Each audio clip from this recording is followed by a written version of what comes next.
Cancel అయ్యే programme మన్నోజ్ వరకు అయితే ఈజీగా అయితే సక్సెస్ఫుల్ అయిపోయింది. ఇంతవరకు నేనైతే ఆ ప్లేస్కి వెళ్ళలేదు, అక్కడ హంగామా అస్సలు తెలియదు నాకు. చాలా బాగా జరుగుతుందంట.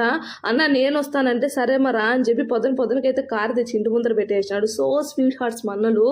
ఇంకా ఆనందంగా అయితే బయలుదేరిపోయినాము. ఎక్కడికన్నారు వెంకటగిరి జాతరకి. ఇక్కడ ఒకే ఒక చిక్కు ఏంటంటే అసలు దర్శనాలు సామాన్యంగా జరగవు. ఇంకా విఐపి వెళ్తా అంటే వాళ్ళ దూరం అయితే వెళ్ళిపోయినాము. ఎంత వెళ్ళిపోయినా అయితే మమ్మల్ని అయితే పంపిలేదు. ఎండకైతే మాడిపోయినాము అసలు ఎండకి.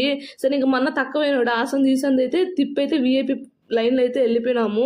ఎంత వెళ్ళిపోయినా చూడండి అసలు ఎంత క్రౌడ్ ఉండదంటే విఐపి దాంట్లో కూడా అంత క్రౌడ్ ఉండదు. మాకే విసుగు వచ్చేసింది. 20 మినిట్సే చిన్న ఉడకలేదు. ఇంకెట్టకేళ్ళకైతే ఫస్ట్ టైం వెళ్ళినా కూడా నేను ఇంత దగ్గరగా అమ్మవారిని అయితే దర్శనం చేసుకున్నాను. చూడండి మొత్తం గోల్డ్, అసలు చాలా కళగా అంటే చాలా కళగా ఉండదు అమ్మవారు. నాకే అసలు వీడియో తీసుకునేదానికి కుదరలేదు.